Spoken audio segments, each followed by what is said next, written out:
Hello, everyone, and welcome to our Employer Perspectives webinar series that's brought to you by IECC and New Canadians, which is Immigrant Employment Councils of Canada, and also New Canadians, which is a TV and web show. Our inaugural webinar as part of this series is actually all about decoding unconscious hiring bias with our two presenters, Vivian Li and Raj Dam. Before I start talking with our speakers, I will introduce myself. I'm Shruti Dargan. I'll be hosting this session. And I'm very pleased to welcome Patrick McKenzie, who will be joining us for an initial chat. Patrick is the CEO of ICBC, and he has been someone who has made a career of public service from coast to coast, working in policy and program areas aimed at supporting many of Canada's vulnerable communities through economic and social development, as well as international relations. Welcome, Patrick. It's so nice to have you here with us. Let's get started with it. Thank you, Shruti. It's very nice to be here.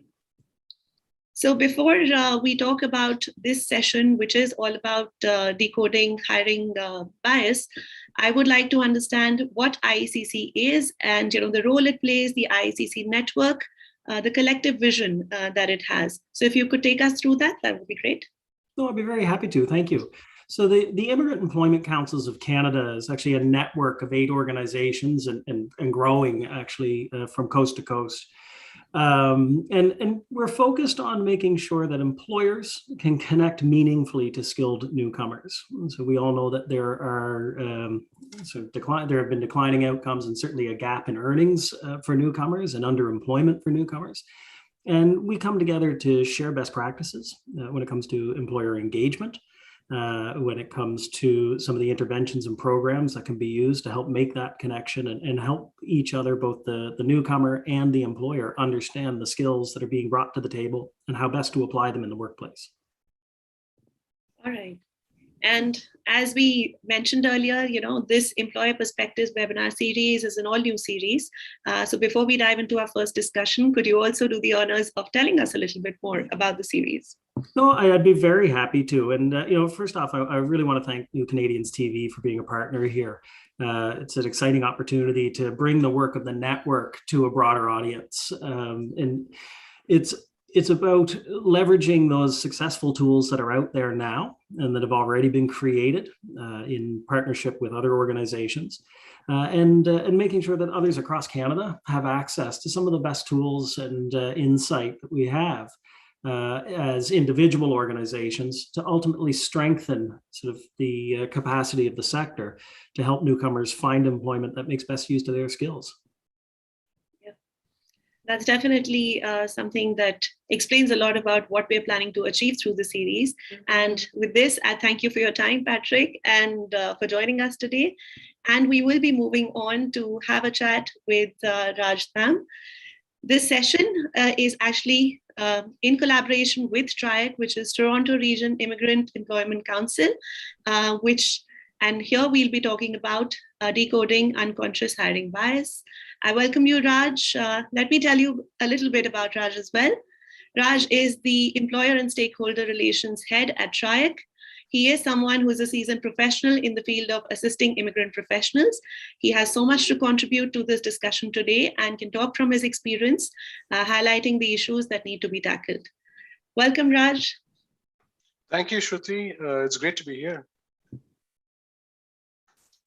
So we'd like to hear a little bit about you, if you could take us through that, please.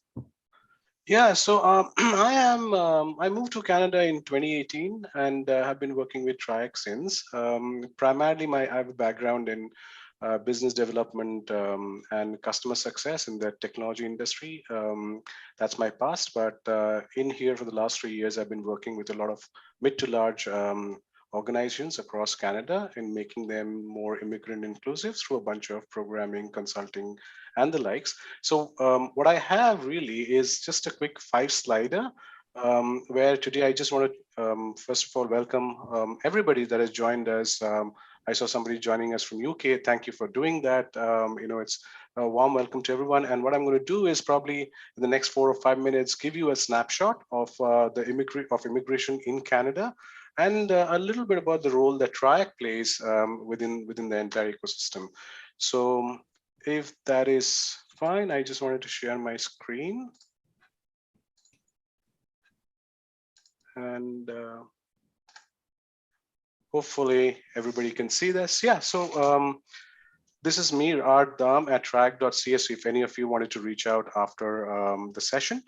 So just to start off with immigration and Canada's population, they're a very interesting fact. I thought that a lot of us may not know that Canada's population is growing at about 1.4%, which is the highest rate of growth among G7 nations. But immigration is really accounting for 80% of Canada's population increase, and the remaining 20% is accounted from natural increase, right? Now, this is a snapshot of immigration in 2019, and whatever I'm saying here, all the visuals that you see is essentially from the annual report on immigration that the Ministry of Immigration makes to the Parliament of Canada. And this is a snapshot for that. And while I'm not going into details of each of these numbers in the interest of time, I just wanted to highlight something very, very important here and burst some myths in the process. And if you looked at one particular statistics here that says 58% of permanent residents were admitted under the economic category. So what is the economic category? The economic category really is about people who have specific sectoral occupational skills, and that's what they bring to Canada. And in effect, they essentially help develop the Canadian economy. And they could be people with a college degree or a professional degree. They could be people from skilled trades, or anybody in particular that has a skill to contribute to the economy. And that's very important because that basically means that a lot of skills come into to the economy, and that overall benefits the economy. And the second piece here, over a snapshot, if you look at it, there are a couple of very key interesting stats, which I thought I'll just share with you and give you a sense of why and how immigration is so important for the country's economy. So if you look at it, 1 in 4 workers in Canada are immigrants. Immigrants essentially fill gaps in Canadian labor force. Some of the interesting stuff here, you see that as of 2016, 600,000 self-employed immigrants are actually employing over 260,000 Canadians. And then 9% of small business owners hired temporary foreign workers to address job vacancies. All of that contributes to the economy. If you looked at, nurse, orderlies, patient service associates in Canada, over 1/3 of them were essentially immigrants. So, and a lot of the children of immigrants go on to make meaningful contribution to the Canadian labor force, just as much or more than the Canadian born. So what does this tell us? That immigration really is helping the country overall in multiple sort of ways. However, there is a problem. And what is the problem? The problem is that Canada still has a long way to go in nurturing immigrant talent. And one of the major challenges is underemployment among professional and skilled immigrants, rather, in this country. And when you say underemployment, it basically is at 2 levels. It basically means that somebody is working below his or her skills and education, or it means that somebody is forced to work part-time and cannot effectively work full-time, even if they wanted to. And there are equity-seeking communities which even more are as a disadvantage, including women. So if you looked at some of those stats here, we are talking about 40% of newcomer professionals working in skills, less than 40% of newcomer professionals are working in skills commensurate jobs. This was World Education Society in 2019. And a lot of us, probably already know people that are working on survival jobs, even when they have very good skills and education from their previous country. And that's essentially where TRIEC makes a difference. When I say TRIEC, I mean the entire ecosystem of IECC with our partner organizations across the country, coast to coast, are making a difference. But specifically to TRIEC, we are a 15-year-old, 18-year-old not-for-profit right now. And over the years, we have impacted about 22,000 newcomers. And our mission really is to combat the underemployment that exists within GTA. And the way we do that is we liaise with a lot of mid to large organizations across Canada and definitely in Ontario, in GTA, and offer them solutions so that they could be more inclusive of immigrants in this country. Because you know that there's a lot of immigration and a lot of settlement that happens just in the GTA area. Almost 66% of professional immigrants come and settle here. And this is my final slide, really, just to give you a snapshot of what TRIEC does overall from a programming perspective. We have TRIEC Mentoring Partnership. That's our flagship offering, and a lot of organizations in the past have been our partners, and a lot of people, a lot of newcomers in this country has gone through the mentoring program. We have an entire set of organizations that are professional immigrant networks that we support, and we have TRIEClearning.ca. It's mostly a beautiful learning management system which houses a lot of diversity, equity, and inclusion courses. So if any of you that are employers that are looking for such resources, please feel free to go to TRIEClearning.ca. And just to tell you, all of our services, all of these services are completely free of cost. So that is all. And thank you again for being here. I'm personally looking forward to this session. And over to you, Shruti. Thank you, Raj, for that overview and for taking us through, the different things that TRIEC has been up to. Next up, I'm so pleased to welcome another presenter. And just before that, let me remind you that, of course, I see that people are joining us from all over the world. You may have questions for our presenters today. So do share those in the Q&A tab on Zoom and in the chat box on YouTube if you're joining us there. So now, Vivian Li. She is our next presenter, and Vivian is a DEI and talent development expert. She's someone with 17 years of experience in HR and HR technology, with a special focus on diversity and inclusion, leadership, talent development, HR data analysis, and project management. A very warm welcome to you, Vivian. And with that, it's actually over to you. You can take us through the presentation, and I wish you all the very best to the both of you for this session. Thank you. Thank you. Can everyone see my slides okay? Good? Very good. Okay. Okay. So thanks so much, Raj, and the organizers of this event for inviting me to have this very, very important conversation. Being an immigrant myself, and also someone who has worked in the recruitment field, especially inclusive recruitment field for the last 7-8 years, I have definitely witnessed, I have got to meet actually thousands of newcomer talent from all over the world in Canada, and also not only witnessing their struggles and the challenges, but also witness their success and the strength. So today's topic is very, very important. I hope this is the starting point of a journey that everybody work together to make Canada a better employment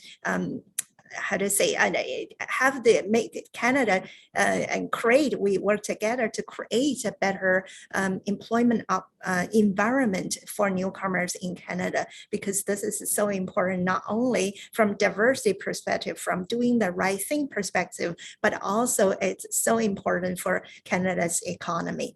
So I'm just going to get started and dive into today's conversation about unconscious bias and how we can remove our bias to build a better newcomer inclusion world for new Canadians in Canada. So I have 2 poll questions. I know Raj shared some information. I'm going to dive a little bit deeper into more statistics.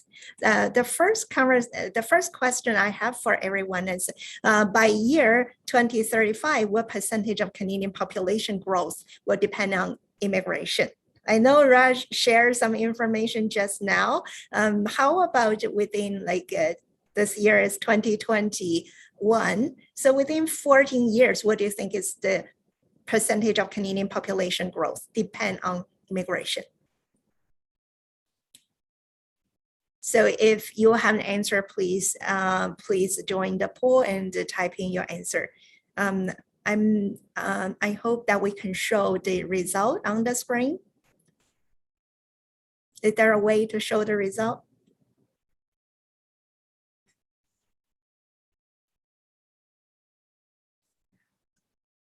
seems that we're not able to Shruti, do you think we can share the Yes, poll we result can. on the screen? Okay. So I guess everyone could maybe type the answers in the chat, and we can highlight some of those.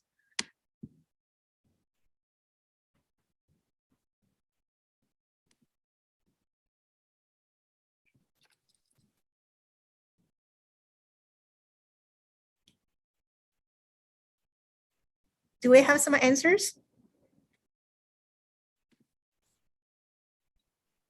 I can maybe read out some of those to you.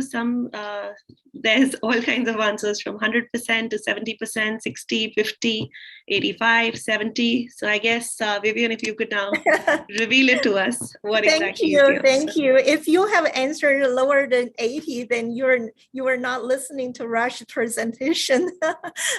So because right now, Canada's population growth is already 80%, depending on immigration.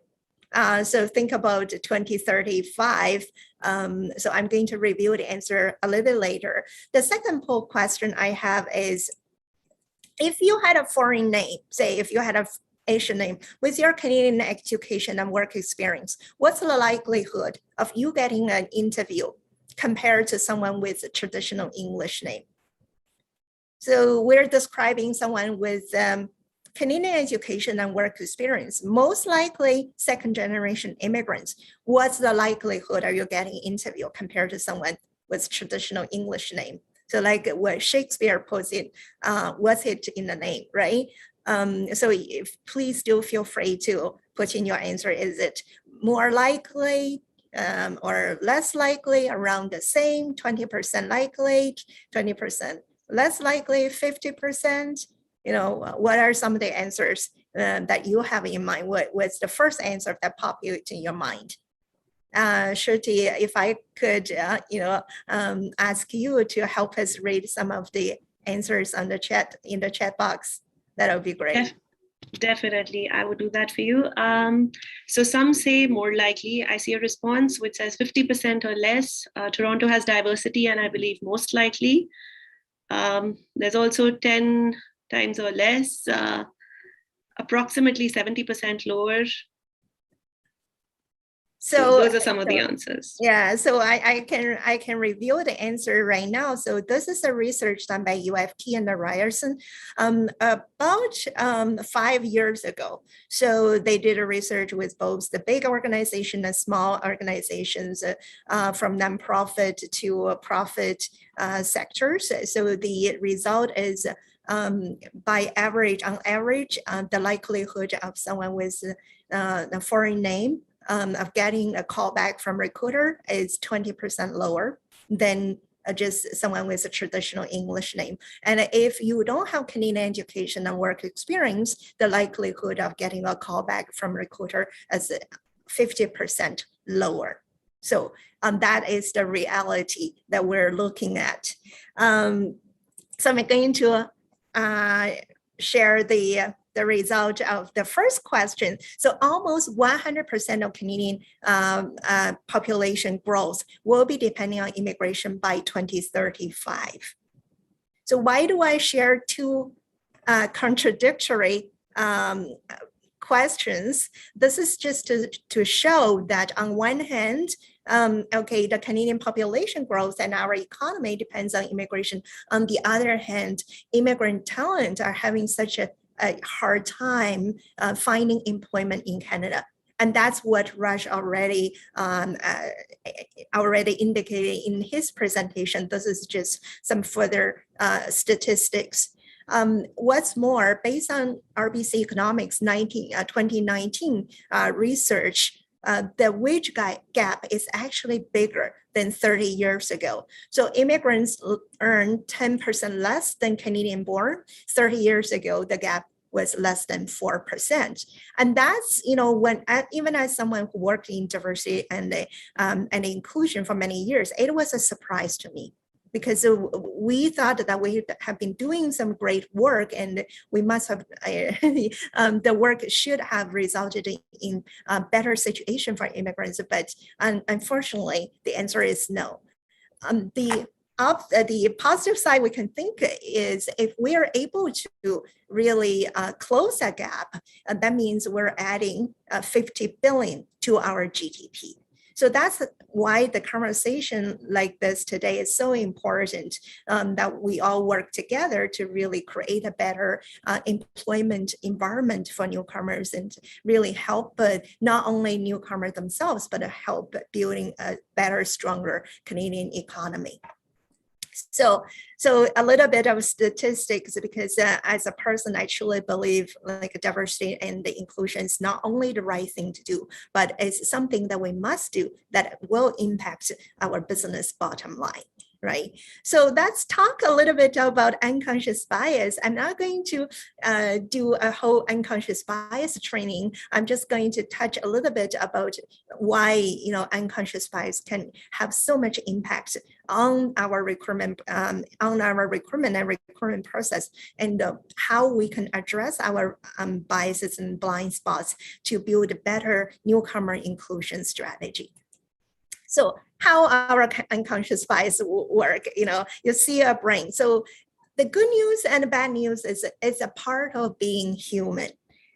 So we all have unconscious bias. This is just the way our brain works. When we see someone, right, the initial reaction might be the first layer of attributes that person present to us, like their age, whether they have invisible disability, gender, their appearance, how they dress themselves, sometimes the ethnicity group that they reveal to us. So after talking to them for a few minutes, or maybe in the interview, the second layer of attributes start appearing. Maybe the religion, the culture, the marital status, and how the upbringing. So how our brain make decisions is usually the brain will summarize those attributes or the information collected, and will go down to our unconscious mind, our subconscious mind most of the time, to find some answer and make the judgment call. So what end up happening is we tend to categorize those information and how those information are matching, what's stored in our value system, and then determine the people whether it's the right fit or not. So what end up happening is we favor people who are like us. Yeah, so it's just a human nature, the way we think. And if we dig a little bit deeper, there might be two reasons. One is, if anybody is familiar with Maslow's, the need pyramid, as human being, our first level of need is we want the food and shelter. We want to feel the sense of security. Right? And people who are like us, they provide that sense of security to us. And the other thing we might want to really examine a little bit deeper is we all have the human egos, right? And the superiority complex, sometimes that's part of being being a human as well. So we tend to feel that if you're like me and I'm a good human being, then you must be a human being. And people who are not like us, based on the, we have those information or judgments stored in our subconscious mind. Maybe it's the information passed on to us, say from generations to generation, right? Maybe it's the information passed on to us by media. And now with the AI technology, media will feed us the information we want to hear and make the society more polarized than before. Maybe it's our own experience, but a lot of times we're only experiencing one side of the truth. We don't see the whole truth, right? So those, the biases stored in our subconscious mind come into play when we meet someone and we want to quickly make a judgment call. Is this the person who are like me, or is it person who are not like me? Do I like this person or not? So we tend to favor people who are like us. And how does that impact our recruitment process? So we tend to basically favor candidates who are like us and who are affiliated with us, went to the same school, the same hobby, or they believe in the same religion as me, or someone who we made a great first impression. Why this is so important? Because a lot of times, when we are trying to make our hiring decisions, we compare our candidate to the person who was in the job and who did a great job before. Okay, so if that person's attribute match the previous person in the job who had done a great job, then it's easier for us to make that hiring decision. But a lot of times the people or the person who are in the job were from the same group that we're from. So it will be very difficult for us to bring talent from diverse background with diverse attribute, whose attribute didn't fit into that box that we have in mind. And that becomes a barrier for us to invite talent from different diverse perspective and diverse background into our team and into the organization. So how we're going to tackle this? I'm going to go through different recruitment stages and point out some of our unconscious biases and some blind spots. And again, it's something that we all from time to time might have. And it's a matter of checking the blind spot and constantly remind ourselves, okay, this might be happening when we're going through the recruitment process. So let's look into the job posting phase. Okay, so the job posting phase, I want to share with everyone, this is something that happened in Twitter, and a true story, right? Someone posted on Twitter and went viral. So I saw a job posting the other day, requires 4 years experience in this special application. I couldn't apply because I only have 1.5 years of experience since I created that thing.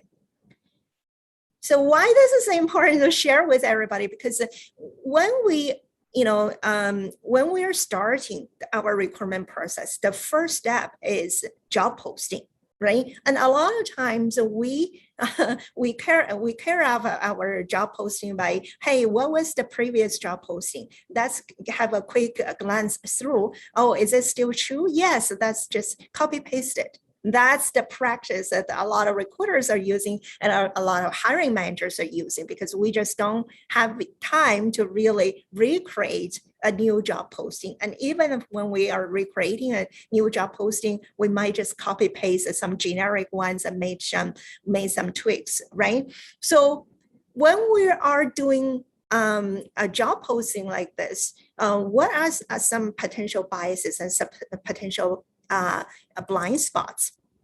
So we might want to pause and ask, what are some of the real must-haves? Does this person really need a Canadian license, a Canadian certification designation? Because if you really need that, then newcomers will not have a chance because they just arrived, they haven't got the opportunity. Or is it something that they can acquire during on the job? So after you hire them, you give them the opportunity to get that designation, right? Do they need to have a CPA level 3 before they get hired, or they can get that after they get hired?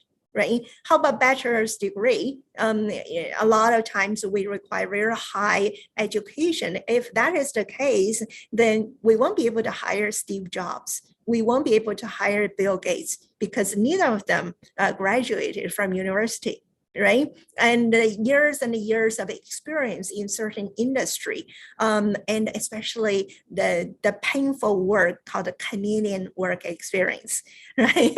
I know we're going to touch on that in the resume sector, but think about those things. Are they real must-haves, or are they nice-haves? Right? Nice to have, that's okay. Nice to have a designation, nice to have multiple years experience, but what does it really mean?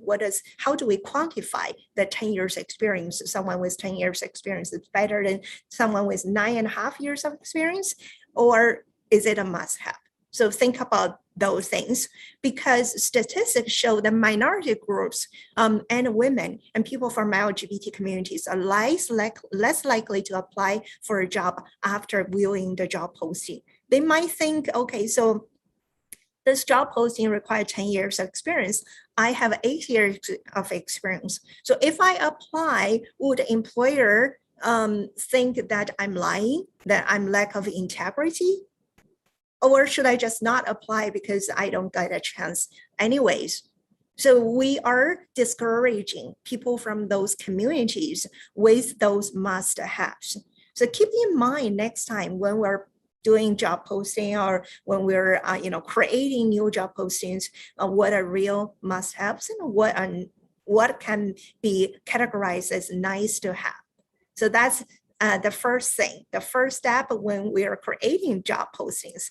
The second step is when the candidates have submitted their resumes. And when we are looking at a resume, do they have a foreign name? Like what we just mentioned in our poll question. Are there small grammatical errors? So for immigrants whose English is not a first language, a lot of times they tend to make grammatical errors. Even for myself, right? I want to share a personal experience. When I first arrived in Canada and I wanted to apply HR jobs, so I want my son to help me because he got a Canadian education here. So I asked my son, I say, hey, can you help me correct my pronunciation errors? So he just looked at me and he asked, so Mom, where do you want me to start? So just imagine, right? I don't know whether you have mean kids like my son in your own home, but just imagine the future employers are putting this as a must-have. Non-grammatical errors. Can anybody or can most immigrants have a chance, right? It really depends on the job. If the job requires great attention to details, and then that's a must-have. If the job say, hey, this is something that is a secondary priority for us, then that's a nice to have. So when you're using grammatical error as the only criteria to filter the immigrants out, think twice because you might be missing a lot of great talent out. Some international education or education gaps or the schools that we do not know in Canada, right? Because when we're unfamiliar, we tend to discount value. Right, so those things can all come up to our mind when we're evaluating candidates, and especially the Canadian experience. I always remember my friend Mustafa. He works for a refugee organization, and in his bio, he said, "My Canadian experience is 6 months of snow." So if we don't really allow the new Canadians to have the Canadian experience, where do we expect them to get the Canadian experience, right? So is it really the Canadian experience or relevant experience that are transferable skills that they can apply in the job? Is it the Canadian experience or is it the designation that some jobs that requires to be on board into the job? So we want to go a little bit deeper into examining when we talk about Canadian experience, what are we really talking about, right? And the newcomers come into the Canada, there might be experience gaps. There might be a lot of little jobs, right? So we can choose to say, hey, they are going to Tim Hortons or McDonald's and those low-paying entry-level jobs, most likely they cannot stay in one job. We can have that perspective, or we can see this is a person who is trying their best, who shows strength and perseverance in building their new life in Canada. So there are different perspectives we can think about. And I think by applying just a little bit of empathy and giving that person the opportunity to come in person and talk to you and present themselves, that's going to help a lot and help us really build a good practice in reviewing resumes. So after just say this resume is lucky enough to make it to the next round, what are some of the interview biases we might have our blind spots when we are interacting diverse talent, especially newcomer talent, right? First, do they have an accent? You know, a lot of times we tend to avoid this conversation because it's uncomfortable, right? Between Hugh and Raj, who would you hire? Who would you give better compensation? Who would you bring to external client meetings or executive presentations? It's the inconvenience truth. Most likely we choose Hugh.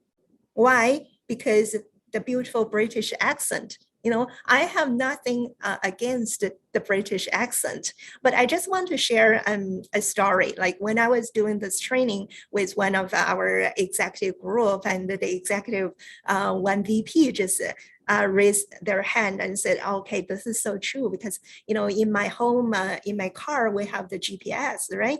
And I had the option to choose whether it's British accent or American accent. And I just chose British accent. When my son asked me why, I just, without thinking, okay, automatically I answered because it's more intelligent. So is it true? So that's pause and ask ourselves, is someone's accent a symbol of their intelligence, of their capability to do the job? And does that give us the reason to hire one versus another, and give one a better compensation versus another, or career development opportunity versus another? So that's something we all need to sometimes pause and think. It's as simple as someone's accent, right? Do they avoid eye contact? In North American culture, right, it is a norm, and it is a requirement that when you do interview, you have direct eye contact. Eye contact is a symbol of integrity, of honesty, right? Of competence and confidence. In some other cultures, especially some Eastern cultures, avoiding eye contact is a sign, a symbol of being humble, showing respect. So people are immigrant talent from those cultures. They are not used to the Canadian norm of looking you in the eye. Do we automatically assume that they're lying? Right? And to broaden the scope a little bit, the same is true with Indigenous people of Canada. And they are not used to, they grew up in a kind of community base. They're taught to show respect to seniors, and they're not used to have that direct eye contact. That's why a lot of the recruitment practice in Canada, especially the Indigenous inclusion, fail. And if you even think a little bit further, think about the people who are on the autism spectrum. Do they ever get a chance to succeed in the interview?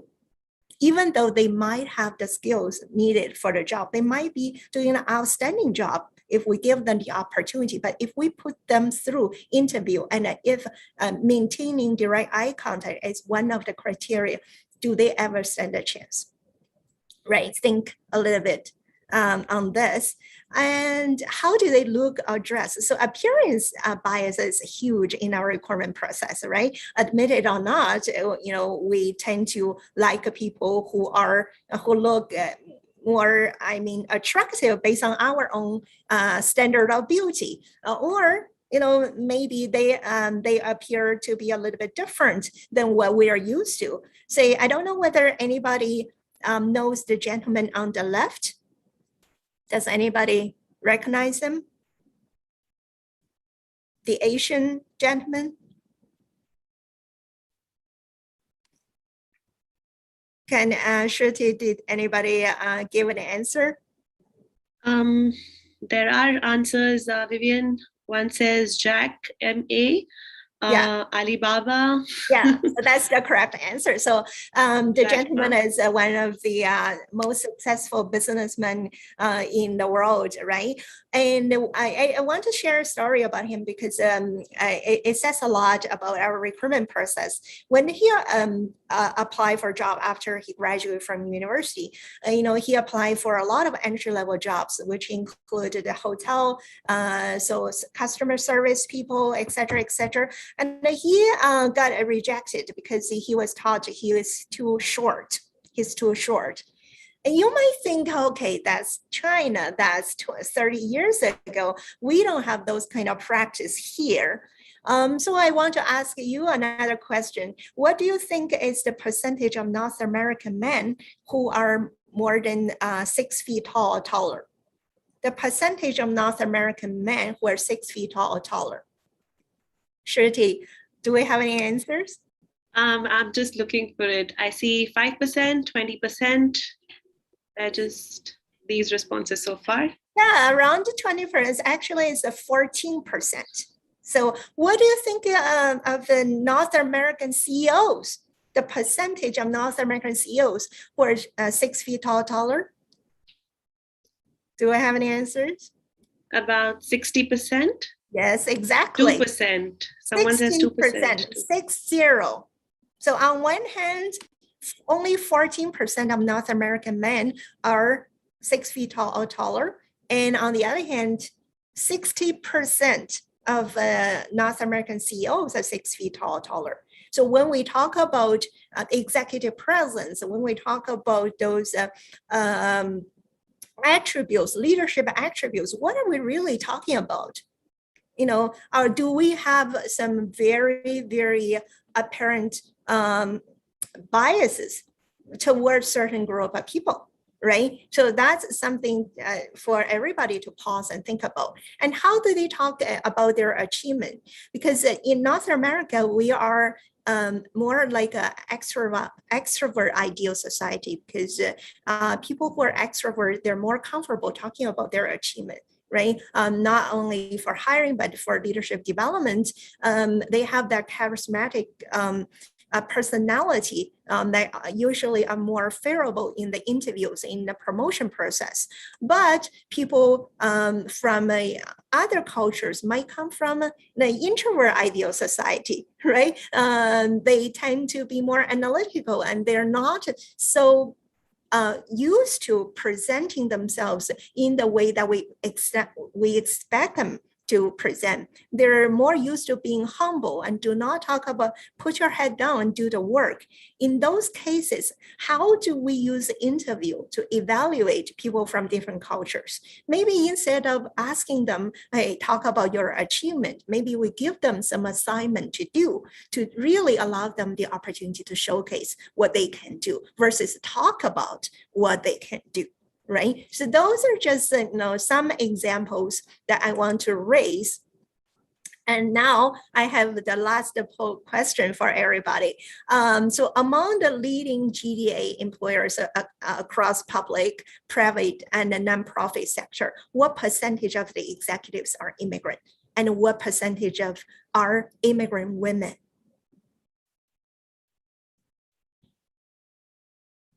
Does anybody have an answer? So I see an answer, 10% for the first question and 1% for immigrant women, 5 and 1, 3 and 0.1. Close, we're close. So this is based on a great work done by TRIEC, I think was last year or the year before. So it shows that only 4.2% are racialized immigrants, and only 2% are racialized immigrant women. What does that mean? Because why do I think it's so important to point this out? Because when we talk about diversity and inclusion, right? If we want to achieve the maximum impact of D&I, diversity and inclusion, we have to have diversity of thought at the decision-making table. Right? That's when we really bring in the different perspectives and evaluate and build a strategy and carry out the vision. When we don't even have diversity of thought at decision-making table, first, of course, the immigrants or people of color, they don't see someone like them at the top of the career ladder. They don't see hope. On the other hand, we're not really having the most benefit of the diversity and inclusion, right? We are not making the decision based on diverse perspectives. Okay, so this can be something that we need to focus in the next 10, 15 years or so. A lot of times in Canada's executive diversity space, we talk about women, but there's really not any diversity among the women executive. So we need to really work on that and make improvement in that space. So in the offer stage, the same biases in the offer negotiation. Do we assume that immigrants want to negotiate, or they are desperately looking for jobs, so we give them an offer that's much lower than the people who are Canadian born? Or availability accommodation, do immigrants say from maybe they're from a different culture, do we automatically assume they're going to need more religious accommodation? So those are our assumptions in our mind, but we can actually we can do a spot check, fact check to make sure that we're not really using our biases to make the hiring and offering decisions. So that's the whole recruitment process. I know we're really short on time. I want to quickly go through some tips to make sure that we address or try to check our blind spot next time when we're going through recruitment process. The effective ways to address bias. So ask ourselves some questions, like, am I selecting the candidate based on my own preference, qualities of the previous person in the role, what the role really requires? When I say an individual is not the right fit, what do I really mean? Do I tend to hire, promote, mentor, sponsor the same people? Who do I take to important client and cross-team meetings? Do I ever take an immigrant to cross-team meetings or executive presentations? How do I identify future potential candidate for job opportunities, promotions, and the succession? This is a very, very important, especially for immigrant employees who are already on the job. Do they ever see hope to really go to higher career ladder, right? And do I tend to take a leap of faith on one group of people and need others to prove themselves? Do we always need immigrant employees to prove themselves first when it comes to promotion? And okay, so I want to really close this with a quote from Sadhguru. Why I want to close it, because the notion of unconscious bias has been in Western society for the last maybe 20, 30 years, right?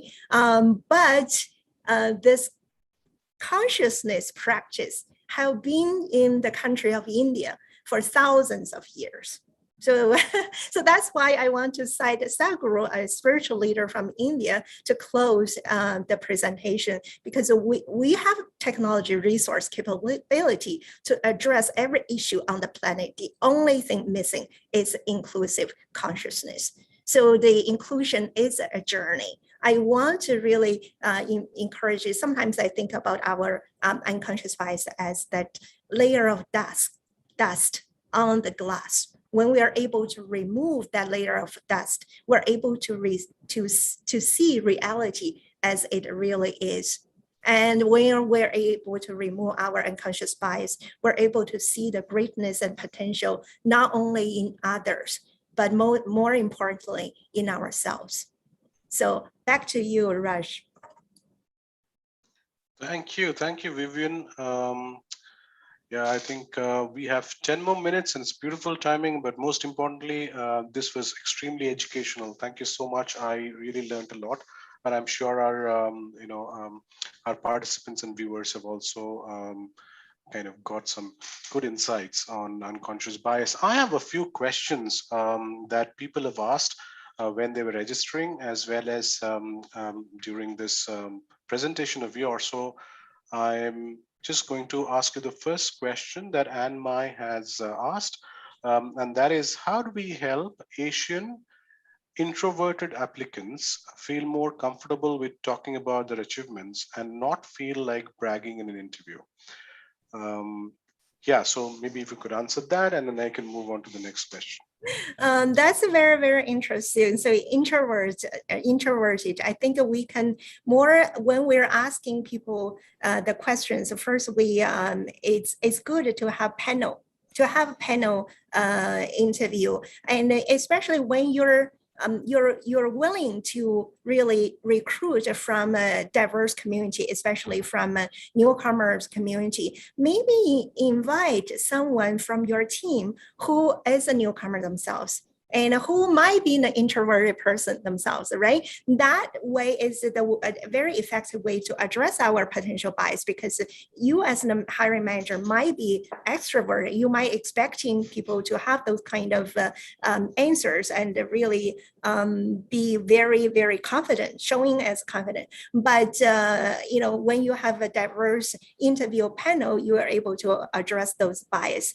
And the other thing is give them some case studies, right? To really showcase what they can do on not what kind of person, how capable they are. Because there were some, really interesting study showing that people's capability, people's confidence level has nothing to do with their competence level. So someone might be extremely confident about certain things, but it might be because they only know the tip of the iceberg. Okay, so maybe someone knows a little bit more deeper, and they realize, oh my God, I only know this, maybe so little, right? So they tend to be less confident in the interview. So you got to really have that understanding that it does not necessarily, when people are very confident, does not necessarily mean they're very competent. And especially for newcomers, they're trying to figure out where they stand in Canada, in this new world, right? They might not appear to be very confident. However, when you ask deep technology question related, the skill set related question, they will be able to show you what they can do. And really, I want to encourage employers to ignore their accent, their grammar errors, and focus more on the message they're delivering. So that's going to help you really fairly evaluate an immigrant candidate. That's great. I have another question, a very interesting one from Preeti Jadhav, and what she's asking is what role could a potential candidate play during the hiring process to counter or remove hiring bias, if any? I think this is interesting because this gives you the flip side that we've been talking about how employers can remove the bias, but what can a newcomer do to address the potential bias in an interview? That's a great question. What do you think? Yeah, it's a very, very interesting question. I want to share a story. When I was delivering a similar workshop to a group of RBC leaders, and one female leader raised their hand and she said, we were having a panel interview, right? And I asked a question, and the candidate, instead of answering my question, the candidate answered a question to the male hiring manager. And the candidate throughout the interview did not have one single eye contact with me. And the candidate was looking at a male hiring manager all the time. So the point I want to make is to really become a part of become a true Canadian, right? So the inclusion starts with ourselves. So we want to really take a hard look at ourselves and what are some of the biases we brought in with us from our own culture, and really embrace the multicultural Canadian value. So that's, I think for all practices, it all starts with ourselves. And the other thing is, I think an effective way is, yes, the hiring managers might have potential bias, and that's on them. That's something that you cannot change. But it's also true that a lot of Canadians and a lot of hiring managers, they want to help. So how do you make that human connection to ignite their empathy? Right? And there are so many events I have organized and invited Canadian executive to come and share their story. They always say, hey, my parents came to Canada when they had nothing. I've heard their story, their struggle, and I have this thing in my heart about immigrants and I want to help. So if you're able to make that personal connection to show that your strength is your difference is your strength, right? To show your resilience. Another story that I always remember is when I went to I think it was an Access event, and I met a newcomer from Iran, Iranian gentleman. And he just told me, Vivian, I just want to work in RBC. I want to work in commercial. And to me, it was almost impossible because I know how hard it is for people who have worked in the field to get into commercial banking. And I said, maybe you can try something else. Maybe, no, I just want to. But he never gave up. He tried multiple times. He went and he, tried to make connection with the people who work in the field. And 6 months later, I got an email, RBC email, and said, "Oh, Vivian, guess what? I'm joining RBC. I'm starting my new role as an associate role, but I'm going to work very hard." And I constantly see his LinkedIn updates. So just a few days ago, I saw his LinkedIn update. He won the best, the most, I would say the highest performance award in RBC. He's going on cruise.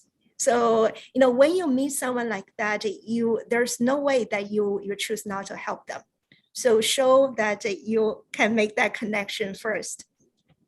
Right. So thank you for that. I think we are almost getting to the end of this webinar, but there has been a bunch of questions. So I will take a quick last one, and to all the participants, feel free to connect with Vivian and or me on LinkedIn for any further questions on this topic or anything else, and we'd be happy to support in however best we can.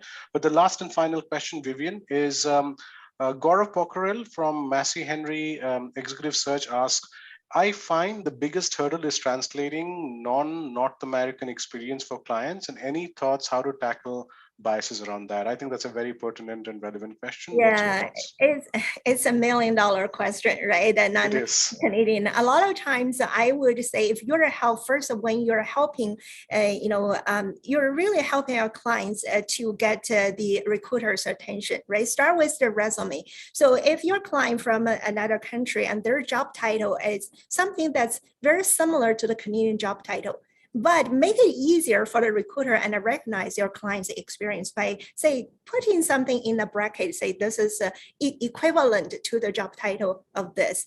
And sometimes it really about their school as well. They might graduate from the first and the top school from certain country, and coach your client to be able to present that information appropriately and make that easier for recruiters, right? And the other thing is, it is about Canadian experience, but also it is what you show in the immigrant experience you have. Right? And the resilience and the strength you're able to show. How can you demonstrate that Canadians don't have? Of course, we talk about transferable skills all the time. One thing as an immigrant myself that I think sometimes is as immigrant that we should be proud of who we are. We come from cultures that have thousands of years of wisdom and a culture behind us, but we also rise beyond who we come from. So if we're able to demonstrate that we can rise beyond who we come from and put that into interview, tell your client to use stories to make that personal connection. I think in a lot of times that's very effective. And the last thing I want to mention is I find a lot of times it's more effective when you organize newcomer only events. So people are more willing to listen to their story and not compare their lack of Canadian experience with someone who have worked in big Canadian organization. They're more willing to listen to story and really evaluate their experience fairly and go to those big organizations as well as the smaller organizations like the startups. They don't have the resources to publish or to promote jobs like big organizations, but there might be a lot of hiring need from those communities. So connect not only with the best diversity employers in Canada, the big organization, but in smaller organizations, small and medium organizations, there might be hope or more hope there, because they just don't have the resource to promote job and get one job. You have 1,000 applicants, like that situation, right? So the chances might be higher. Thank you, Vivian. This has been a very insightful session. I'm sure everybody here enjoyed it as much as me, and that's my time. And over to you, Shruti. Thank you so much, Raj and Vivian, both of you, for this insightful discussion. This session, wherein we talked about decoding unconscious hiring bias, was brought to you in collaboration with TRIEC. And this was part of our Employer Perspectives webinar series that is brought to you by Immigrant Employment Councils of Canada and New Canadians. We will have lots more sessions as part of this series coming soon. So you can watch New Canadians on our TV show, which airs on Omni, as well as on our YouTube channel and website. That's where you will also get information about our upcoming webinars as part of the series, also on our social media. And another way would be to subscribe to our newsletter, wherein you will get updates about these upcoming events. We hope, as Raj said, that everyone found this insightful, and we would love to hear your feedback to help us create a better experience for you the next time we're here organizing a session for you. Thank you once again to our panelists, to Patrick as well, who joined us earlier, and to all our attendees for joining us today. Thank you.